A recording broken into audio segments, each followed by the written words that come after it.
So what I'm going to do today is split my talk into 3 parts. In the first part, I'll work to convince you of why diatoms are so important to study.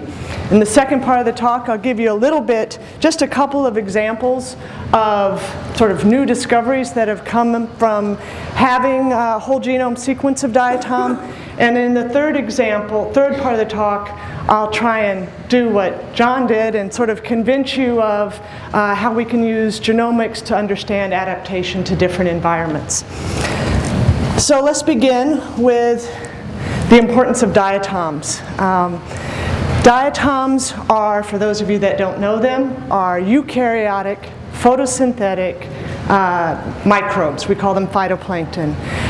They are responsible for about 20% of global photosynthesis. So what we like to say is every 5th breath, thank a diatom. They are incredibly diverse species-wise. There's estimates that there may be as many as 100,000 different species.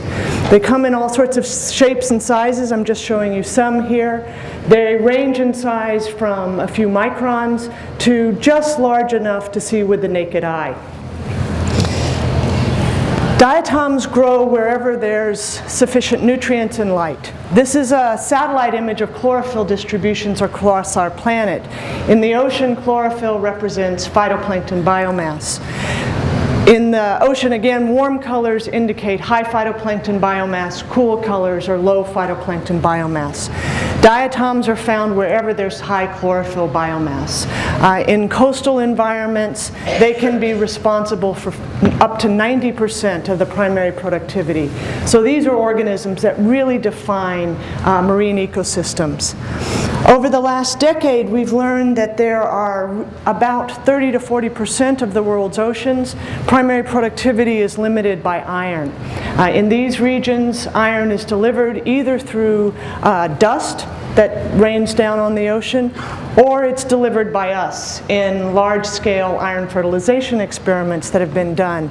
And that's what's highlighted on these figures. All these names represent large-scale iron fertilizations that have occurred over the last decade. In each one of these experiments, whether it's a natural or a human experiment, it's diatoms that bloom. So not only are they important in the coastal environments, but they're also important in open ocean environments as well. It's because of their role in the global carbon cycle that we were able to, a while back, convince DOE and the JGI to begin sequencing diatom genomes. And let me give you a little bit of background about diatoms. This is a phylogenetic tree, a very simplified phylogenetic tree of all eukaryotes. Highlighted in black are all the photosynthetic organisms. And really what I want you to see from this is that the branch of photosynthetic organisms that have land plants, green algae, the organisms that you're most familiar with as photosynthetic. Does this actually work? Oh, that's it. Okay, great, thank you. That this branch that contains the photosynthetic organisms that you're most familiar with is on a completely different branch of the tree where we find diatoms. And that's because diatoms and plants have a completely different evolutionary history. Plants are derived from a endosymbiosis, a primary endosymbiosis from a eukaryotic heterotroph that way back when engulfed a cyanobacterium, which then became the plastid.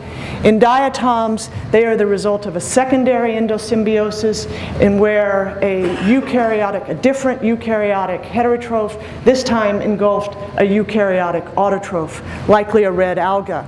And so what we see from our genome analyses is that we can see this very different evolutionary history. Let's look a little bit more detail at diatoms. This is a phylogenetic tree of the major groups of diatoms. What I want you to see from this is that there's 2 major lineages referred to as centrics and pinnate diatoms. Diatoms, the molecular clock takes them back about 230 million years ago. The fossil record goes back about 190 million years. We don't yet have a representative genome sequence from this most ancient lineage, but there'll likely be one of those proposals soon. But We do have, our first representative is this one, Thalassiocyra pseudonana. It's from this sort of middle lineage of diatoms. This is the group that evolved about 100 million years ago. This is when diatoms really came to prominence in the world's oceans. We also have 3 diatoms that are being sequenced, or a completed sequence, from this most derived group of diatoms, the raphid pinnates. We just recently completed a project with this diatom, Phaeodactylum tricornutum. This group probably is, 50-ish million years ago. If we do the whole genome comparison between Phaeodactylum and Thalassiocyra, at least at sort of the 50,000 foot level, these two groups probably diverged, maybe 90 million years ago, and yet their genomes at this 50,000 foot level are as different from one another as organisms that diverged maybe 550 million years ago. So as different almost as humans and fish. So the point here is that within this group of organisms known as diatoms, there is enormous diversity, both speciation and genomic diversity within this, encapsulated within this group. Our most recent project is with this diatom, Fragilariopsis cylindris. This is a polar diatom that lives in sea ice. We've just gotten 8x coverage of this. We're really interested in, excited to dive into this genome because I think it's going to tell us a lot about adaptation to life in very cold conditions with lots of salt around. Our most ambitious project is this guy. Talk about a problem child. This is Pseudonychia. This one's got a genome of about 300 megabases, which is an order of magnitude larger than our initial project. We're really motivated to continue working on this diatom, though. Both Fragilariopsis and Pseudonychia are diatoms that bloom in these iron enrichment experiments. In addition, I'll tell you a little bit more about it. Pseudonychia is one of the genera that produces a neurotoxin.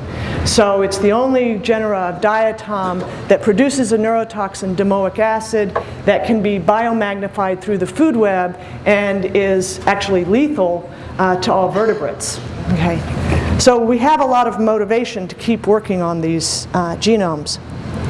So what I want to do now is tell you a couple of the real surprises that came out of these genome projects.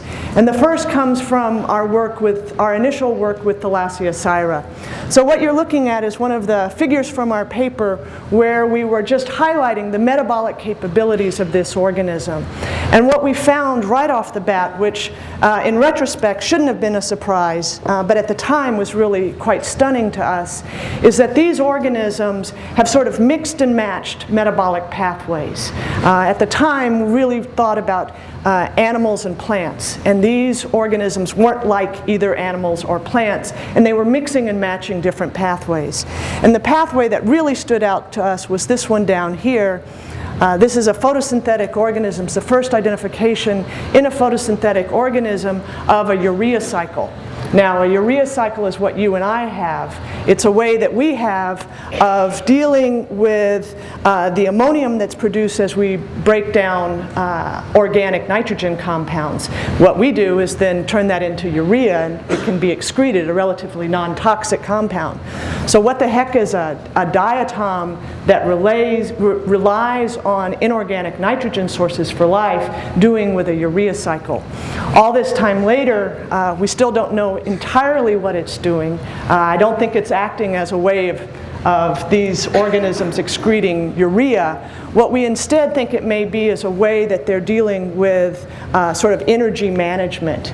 It's really risky business to be a photosynthetic organism and have all this light energy, particularly if you're nutrient limited and aren't growing well. So we think it may be one of the ways that it deals with this light energy. So that was one of our first surprises. Hey, these aren't plants or animals. Surprise.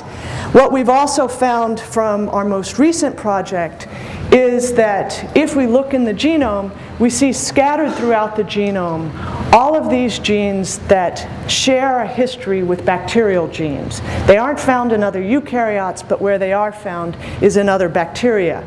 So this suggested to us, again, sort of a surprise, that lateral gene transfer may be occurring within these eukaryotic microbes. And that's been a really interesting finding for us, because some of these genes are replacement genes, but lots of these genes convey entirely new capabilities to these organisms. So again, a different way of thinking about how these organisms function. So what I'd like to do now is to give you a couple of examples of how we're trying to use this kind of genomic information, these new insights, to understand the role that these organisms play in the environment, and actually to understand how these organisms are adapted to their environment. We all know that we humans are putting a lot of pressure on our oceans, that the oceans are changing, and how are these organisms going to be able to respond to these changes in their environment? Especially these organisms that play so important role in modulating the amounts of CO2 that are in the atmosphere. So the first example I'll give you is the work that we've done with Pseudonychia. This is the organism that we still don't have full genome sequence yet, but they're actively working on it. And so one of the reasons that we're studying Pseudonychia is because of its ability to produce domoic acid. And the reason that I'm showing you this picture from the birds is because it's speculated, and we in the diatom world think it's truth, that Hitchcock was inspired for the birds because while in Monterey he observed birds behaving aberrantly. The reason the birds were behaving abnormally is because they'd consumed fish that contained the domoic acid toxin. So there's a lot of regulation to make sure that humans don't consume seafood that contains the toxin. It's very carefully monitored. But what we can't do is very carefully monitor all the seafood that marine mammals consume. And so this is really a problem that's being sort of perpetuated through the marine food web. We've done a lot of work to try and understand toxin production in these organisms. In the laboratory, we can control it. In the laboratory, we know it's dependent on growth conditions. But what we find is that the amount of toxin that's produced can vary depending on species. The open ocean, we have not yet been able to induce the open ocean species of Pseudonychia to produce toxin. So it can vary depending on species. It can also vary depending on strains. And so although we can control it in the lab, we are not yet able to predict when and where and why these cells would produce toxin in the field. That's one of the things that we hope comes out of this kind of project, is being able to get a better understanding of toxin production and the distribution of ability to produce toxin throughout this genus. But we're not there yet. But where we are is we've had a lot of ESTs that we've been analyzing. And what I want to tell you now really has nothing to do with toxin development, but has to do with sort of a serendipitous finding that's come from some of these ESTs. And one of the ESTs that we identified in this treatment is one that encodes a protein known as ferritin. Now, ferritin is a very common iron storage protein. It's found in all animals. It's found in plants. It's found in many microbes, cyanobacteria. But this was the first identification of this gene in any member of the large supergroup of eukaryotes that diatoms are found in. So it's not present in Thalassiocyra, the more ancient lineage of diatom. It's not present in the oomycetes. It's not present in the macroalgae. It's nowhere else, except now we realize this very small subset of raphid pinnate diatoms. So we were a little concerned, was it doing what we thought it was doing? So we worked with protein chemists, crystallized in a recombinant version of ferritin, and we could see that this recombinant protein did all the things it was supposed to do. You can load up iron into this. When iron is loaded into these ferritin molecules, it's loaded in sort of a redox neutral state that can then be released under iron requirements. So it's behaving like a ferritin. Okay. But then if we take the gene and do a phylogenetic tree of the Pseudonychia gene relative to all the other ferritins, what we find is shown here. So these are all of these major groups of eukaryotes, green plants, green algae, vertebrates, insects. They all group very closely together. We also see this grouping of cyanobacteria, a poorly supported grouping of some bacteria. But when we put the Pseudonychia on there, we find that there's really no support for where it lands. It sort of bounces around in the tree. Sometimes it groups with the bacteria, sometimes it groups with the cyanobacteria, but it doesn't ever really group with these guys. So based on the fact that the more ancient lineage of diatoms don't have this, based on the fact that there doesn't appear to be a common ancestor in the database, we again think that this may be a reflection of a lateral gene transfer. Okay, so re-emphasizing this influence of lateral gene transfers. And so given that this is a very small subset of species that have this gene, can we start to see any kind of an advantage to these cells that have this?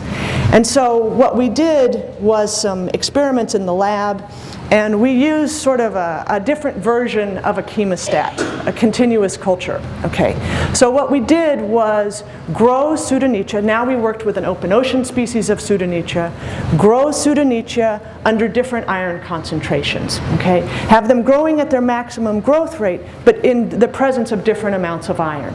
Then take those cells that presumably have loaded up stored iron and put them into a chemostat, but this time we don't give them any more iron. We give them everything else they need and ask how long can they stay just based on stored iron? How long can they remain in the chemostat before they're washed out? Okay? And so when we did those experiments, and that's again asking how many divisions can they carry out on this stored iron? And so this is a complicated graph I got from my postdoc. Let me just tell you the 2 points I want you to look at is this red line and this blue line. That's the number of cell divisions that these cells can carry out on stored iron. So when the cells are grown where they get to store a lot of iron, they can carry out about 9 divisions before they're washed out.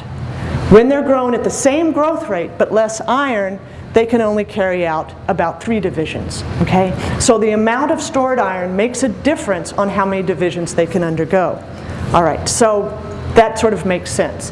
But now let's compare that to a group of diatoms that don't have the ferritin gene, that can't store iron in this way, and ask, do we see a difference there? And so what we did was to take a Thalassioceras species that doesn't have ferritin, an open ocean version, and ask the same question. So now I want you to look at this green line here, which is the number of divisions that Thalassioceras can carry out when it's given the same kind of higher iron loading, can carry it out in our chemostat. And what we see is that Pseudonychia can carry out 4 more divisions in this kind, based on its stored iron, than Thalassioceras. So 4 divisions, is that very much? Well, that ends up being an order of magnitude more cells than the Thalassioceras. What that means is that if you go out into the field like we did in the North Pacific, where the environment is limited by iron, add a little bit of iron and see what happens after a few days, what you see is that the community is dominated by Pseudonychia. All these needles are different species of Pseudonychia. And here's some other centric diatoms. So we think that by using this kind of a genomic approach, we can really take this out into the field and understand how the cells are working in the environment. Let me give you one other kind of example of how we're trying to approach this. And this is coming from some work that we've been doing with Thalassioceras. And we've done this in very close collaboration with folks at JGI. And what we were asking with Thalassioceras, we've had that the longest, is saying, by looking at SNPs, diatoms are diploid. If we look at the SNP distribution in our sequence genome, can we see any evidence of selection, any evidence of regions that have different levels of SNPs? Okay, so I hope you can see this okay. So this is a schematic of all the chromosomes in Thalassiocyra pseudonana. What you're looking at, sort of, you can't really see the gray, but there's gray in there as well. What you can see, what the important part is to see the colors. So on the top of every chromosome is the SNP distribution. On the bottom of every chromosome is coverage. Okay? So what looks white is average coverage. What looks blue, I hope, is lower than average coverage, and what's yellow is higher than average coverage. Okay?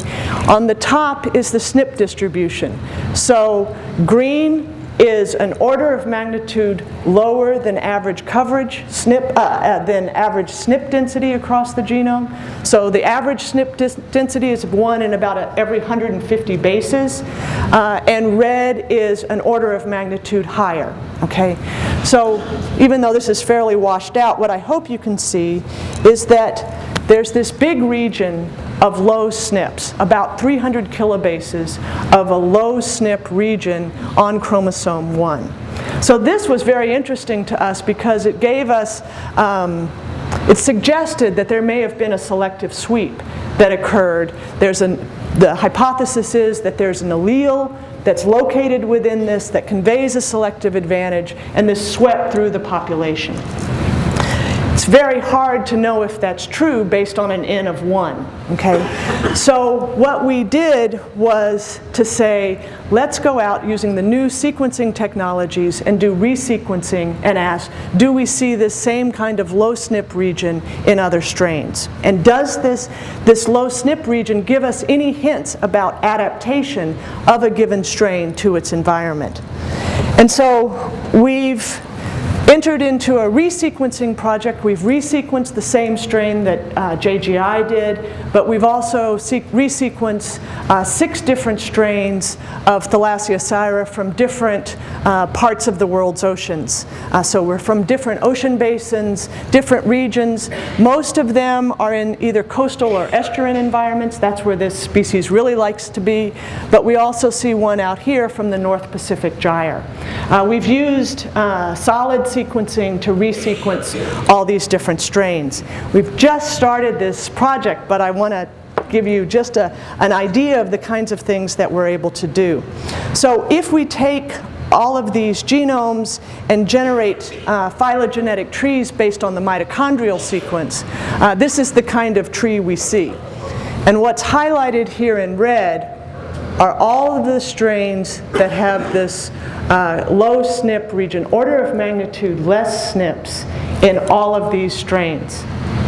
Well, there goes my ideas about biogeography, right?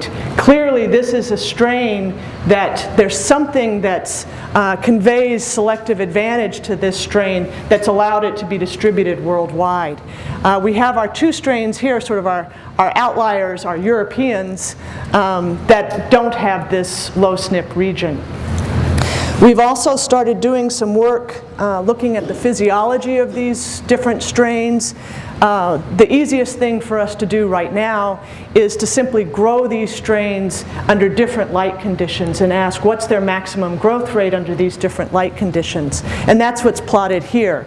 And again, you see that there's really no system to whether or not these strains have this low SNP region and what their growth rate is.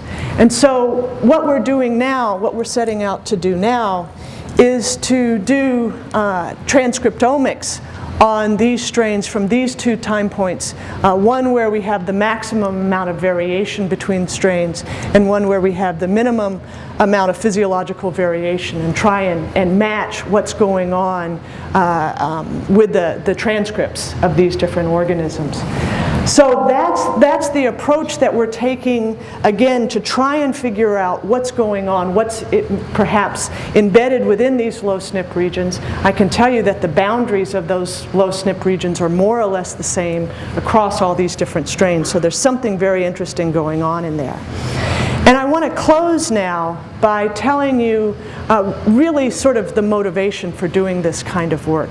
And really the motivation for all of the work that I've told you about today is to understand how these organisms, sort of understand the ecology of these organisms. Because our belief is that these organisms, these types of marine microbes, can really tell us about what's going on in the oceans, right? They can be our readout. And so our long-term dream is this. And the dream is that we can use all this genome-enabled information, right, all this information that JGI is providing us with as a sensor.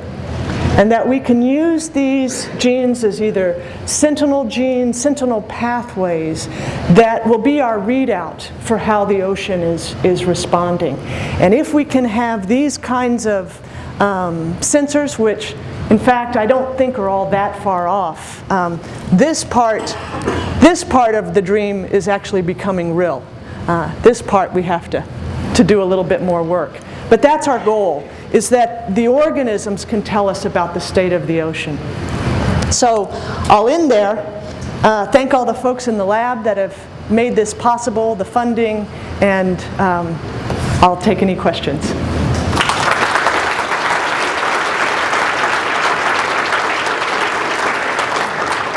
We're running late. I think we have time for 2 questions. One question. Is everybody hungry? Lunchtime. One question in the back from Chris, and then Annie needs to make an announcement.